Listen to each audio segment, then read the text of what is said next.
Alright guys, this is going to be sort of a part 2 on how to stick weld. I wanted to do this in its own video because there's a lot of information here, but I'm going to show you how to strike an arc.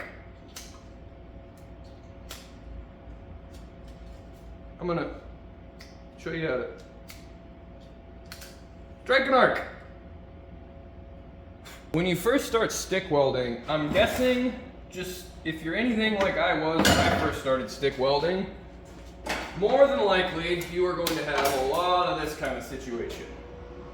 What I'm doing here is I'm turning the amperage down to a point where I know it's too low just to make sure it does what I want it to do here, because like I said, sometimes it's hard to make a mistake on purpose. See? Didn't really want to. There we go. So, that might be happening to you, where the rod just kind of sticks on there. Usually that's because your settings are too low, so I just wanted to start with that. Very first step is make sure your settings are where they need to be for both the metal you're using and the diameter of rod you're using.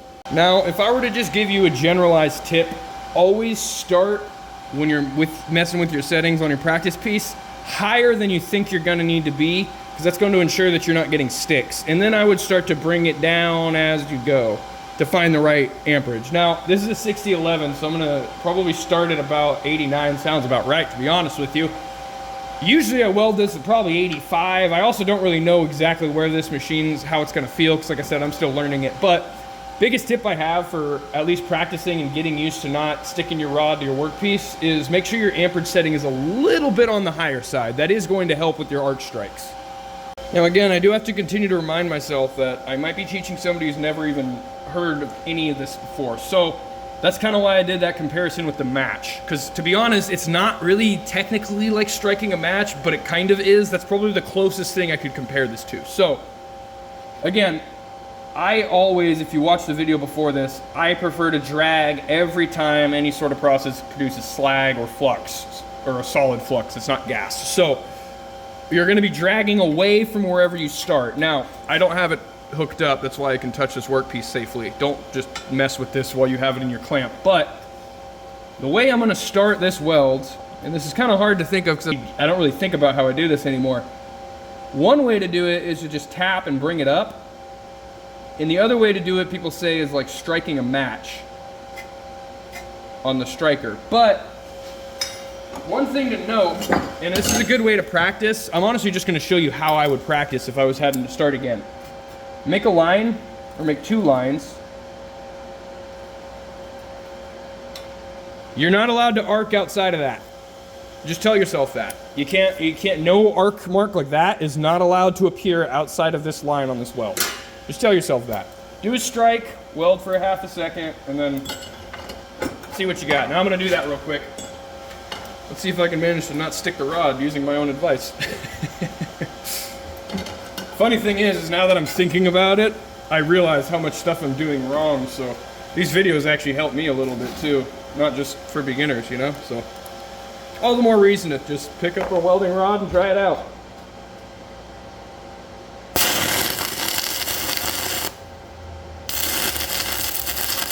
My amperage might be a little too low still, honestly.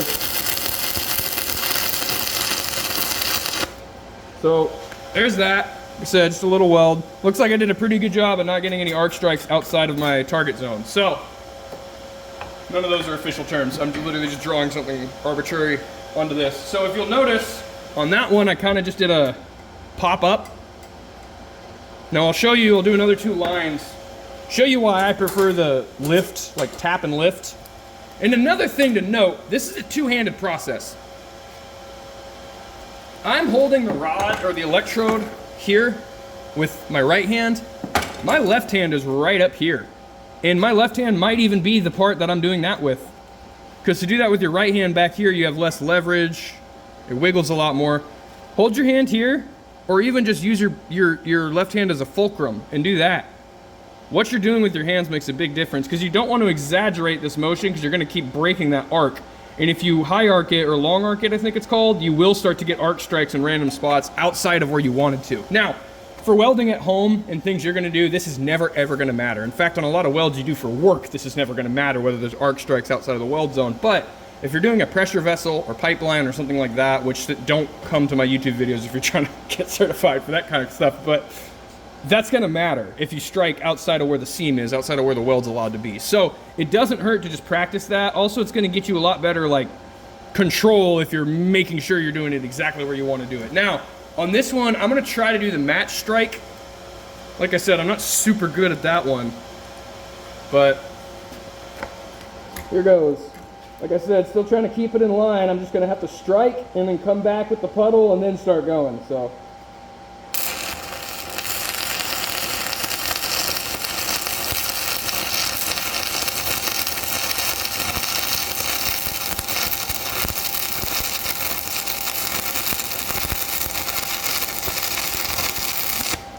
I think I stayed inside my weld zone pretty good. I'm gonna sand that off and check.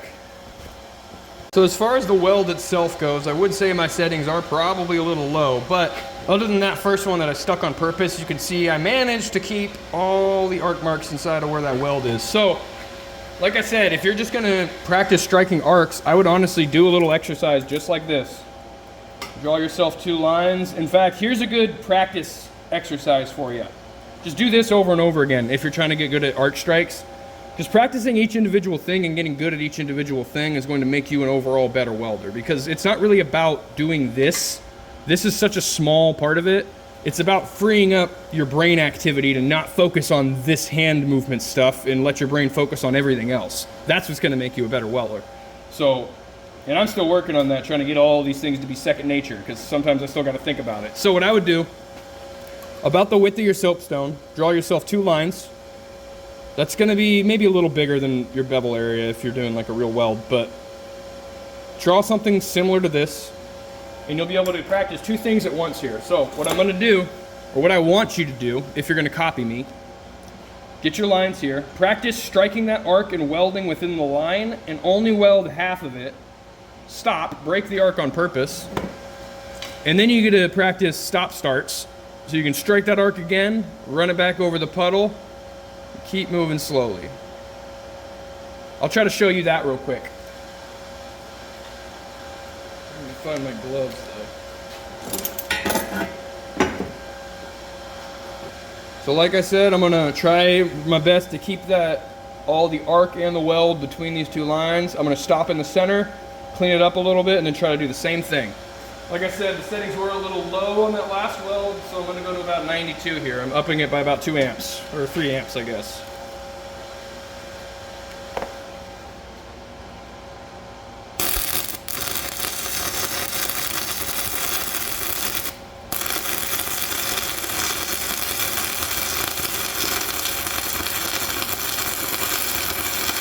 That happened there because I got the stick too close to the puddle and it broke the arc because it closed the gap. You also want to make sure your stick is far enough away from your weld puddle to where you're not closing up that gap and you can still have a little bit of an arc space. Just like a spark plug. So I honestly welded way too far on that, but I could still probably manage. Okay, so now I'm going to show you how to do a stop start. So say you ran out of rod halfway through your weld, which is a very common thing, or say maybe your rod got too short, you didn't want to use it, or you wanted to use a shorter rod, because whatever your situation may be, you stopped welding before the entire weld was complete. You're going to need to go back and start again and finish the weld without making it super obvious that you stopped right here. Now, this part takes quite a bit of practice. So don't feel bad. I mean, look at this. This is coming from a welder, and this is what my weld looked like the first time I tried to do this. Like I said, not a bunch of prep, but still, point is, don't be super discouraged if your welds don't come out looking perfect. It takes a lot of work.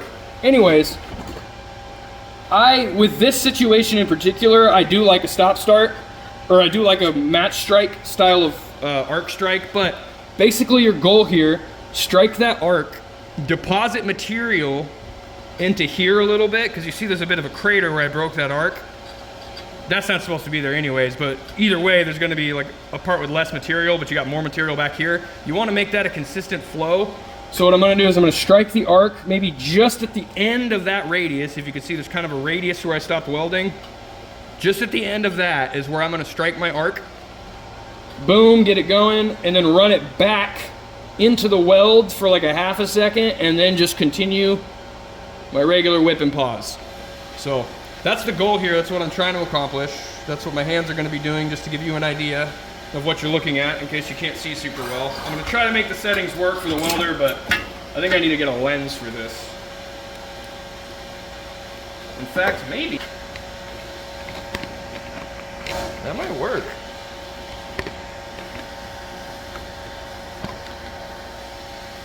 I'm gonna try that. You're wearing plasma cutting goggles right now. You guys got 5 shades on. You look so cool, you don't even know it.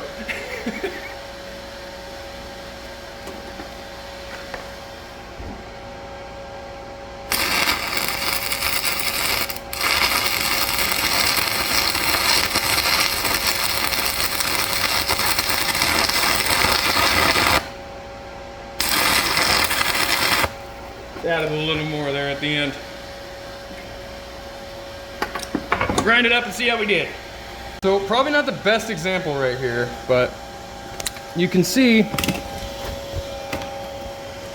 definitely see where I stopped and started, which ideally you won't. I didn't take that puddle back far enough. You can literally see I started here where I said I was gonna start. I moved back, but I didn't take it back far enough, either that or I didn't leave it there long enough. I might have also had the rod a little too close. So then I continued. I tried to restrike that arc back here just to fill in more material, but there was already slag on top, which is why you get that yucky weirdness going on. You gotta clean the weld before you weld over top of it, especially when it leaves that much slag. So anyways, that's my attempt at a stop start. I hope that looked cool on camera. I'm gonna go ahead and do a couple more. All right, so my apologies. I forgot to adjust the settings on the camera here. So it is gonna be kind of a bright flash, but this is the first arc strike and stop start that I do. I'm just welding right now. I did not clean or prep it in between, so that will affect the result here that you're about to see in a moment. But I'm gonna go ahead and break the arc here. You can kind of see the puddle where it ended, and then I'm gonna restrike and start welding again. You'll see the stick come into frame. Now, like I said, I'm starting at the end of where that puddle was. You can't really see because of the light, but maybe if you look at the top left of the screen, you can see the stick motion. I did move back over the top of that weld that was left there, and then just kind of continue with the remainder of the weld. That way it was somewhat seamless where I stopped and started. You'll see that the result is a little bit different, and I do need more practice, but hopefully this gives you an idea of what you got to do. I think I can do a little better, and I'm going to go ahead and try. So here's my second attempt. I just did a basic tap and lift start here. That's the one I usually go with, and I'm doing a whip and pause for that rod motion. You can see it a lot better here because it's isolating that arc and it's not flooding the entire screen with light. So hopefully you'll get a better example here when I restrike of I started at the end and then I kind of bring it back and then I continue welding. So that's really the most important part, is making sure you weld over top of where you stopped last. That way it looks seamless. Now this one isn't going to turn out perfect because I still need more practice, but hopefully this gives you an idea too. Anyways, that second one definitely looks better than the first, but I still got some more practicing to do, so that's what I'm gonna do. And I really hope that's what you guys are gonna do too, because the only way to get good at stick welding is by doing it over and over and over again, practicing all the things that you suck at till you don't suck at them anymore, and that's really the only way you're ever gonna get good at this. So I hope this video was informative for you guys.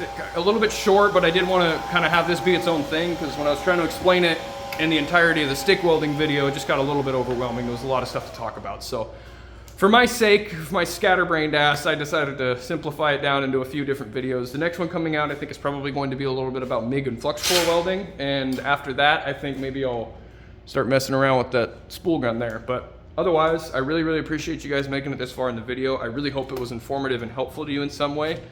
And practice, practice, practice if that's what you're trying to do. So don't let anybody discourage you because they're at a level where you think you should be by then or blah, blah, blah. Just keep welding, keep getting better, and sooner or later you're gonna be able to do this without thinking about it. So that's it. I hope you guys really enjoyed the video and I hope it was informative. If so, please like and subscribe and have a wonderful rest of your day. God bless.